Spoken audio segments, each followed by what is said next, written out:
नाखून क्यों बढ़ते हैं? आचार्य हजारी प्रसाद द्विवेदी।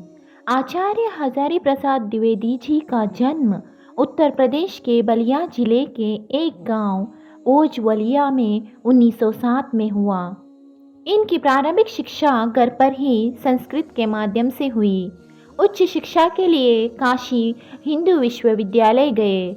वहां से इन्होंने ज्योतिषाचार्य की उपाधि प्राप्त की। इनकी साहित्यिक रचनाएं हैं अशोक के फूल, कुटज, कल्पलता, भाणभट्ट की आत्मकथा, पुनर्नोवा, चारुचंद्र लेख, अनाम दास का पोता, हिंदी साहित्य का उद्भव और विकास, हिंदी साहित्य की भूमिका आदि। हजारी प्रसाद द्विवेदी द्वारा लिखित नाखून क्यों बढ़ते हैं निबंध एक प्रसिद्ध ललित निबंध है। इसमें लेखक ने नाखूनों के माध्यम से मनुष्य के आदिम बर्बर प्रवृत्ति का वर्णन करते हुए उसे बर्बरता त्याग कर मानवीय गुणों को अपनाने का संदेश दिया है। एक दिन लेखक की पुत्री ने प्रश्न पूछा कि नाखून क्यों बढ़ते हैं। बालिका के इस प्रश्न से लेखक हतप्रभ हो गए। प्रतिक्रिया स्वरूप लेखक ने इस विषय पर मानव सभ्यता के विकास पर अपना विचार प्रकट करते हुए आज के लाखों वर्ष पूर्व जब मनुष्य जंगली अवस्था में था तब उसे अपनी रक्षा के लिए हथियारों की आवश्यकता थी। इसके लिए मनुष्य ने अपने नाखूनों को हथियार स्वरूप प्रयोग करने के लिए बढ़ाना शुरू किया। इसका मतलब है लाखों वर्ष पहले मनुष्य के पास अपने आप को बचाने के लिए कोई हथियार नहीं था।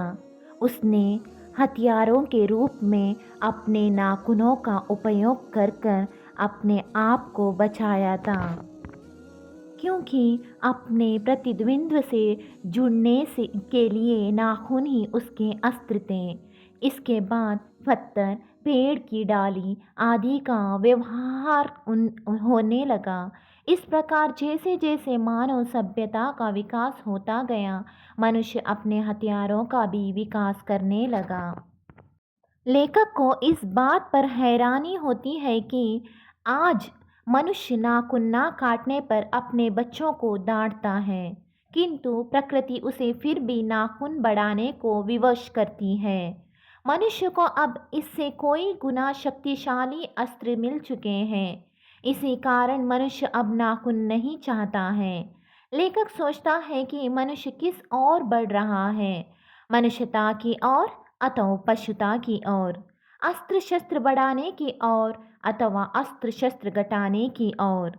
आज के युग में नाखून पशुता के अवशेष है तथा अस्त्र शस्त्र पशुता की निशानी है।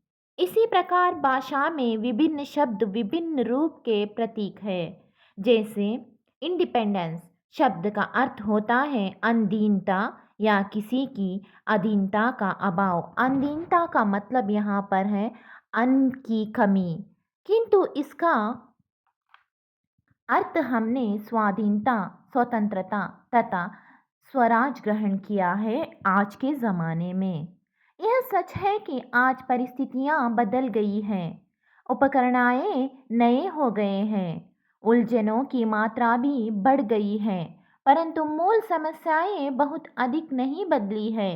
लेकिन पुराने के मोह में बंधन में रहना भी सब समय ज़रूरी नहीं होता।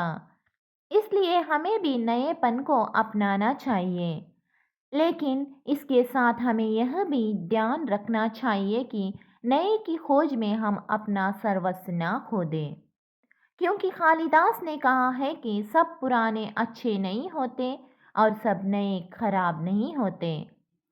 अतएव दोनों को जांच कर जो हितकर हो उसे ही स्वीकार करना चाहिए।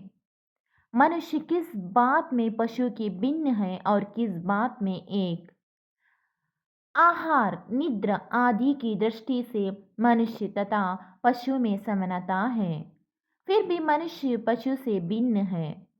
मनुष्य में स्वयं श्रद्धा, त्याग और तपस्या तथा दूसरे के सुख दुख के प्रति संवेदना का भाव है। जो पशु में नहीं है। मनुष्य लड़ाई झगड़े को अपना आदर्श नहीं मानता है। वह क्रोध एवं अविवेकी को बुरा समझता है। लेखक सोचता है कि ऐसी स्थिति में मनुष्य को कैसे सुख मिलेगा, क्योंकि देश का नेता वस्तुओं की कमी के कारण उत्पादन बढ़ाने की सलाह देता है, लेकिन बूढ़े आत्मावलोकन की ओर ध्यान दिलाते हैं।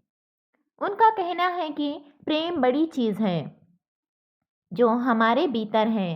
इस निबंध में लेखक ने मानवीयता पर बल दिया है, महाविनाश से मुक्त की ओर ध्यान खींचा है। निष्कर्ष यह है कि प्रस्तुत निबंध नाखून क्यों बढ़ते हैं में मनुष्य की मनुष्यता का साक्षात्कार कराया गया है। लेखक के अनुसार नाखूनों का बढ़ना मनुष्य की पांचवी वृत्ति का प्रतीक है और उन्हें काटना या ना काटने देना मानवता का। आज के कुछ ही लाख वर्ष पहले मनुष्य जब वन मनुष्य की तरह जंगली था, उस समय नख ही उसके अस्त्र थे। आधुनिक मनुष्य ने अनेक विनाशकारी अस्त्र शस्त्र का निर्माण कर लिया है। अंत नाखून बढ़ते हैं तो कोई बात नहीं, पर उन्हें काटना मनुष्यता की निशानी है।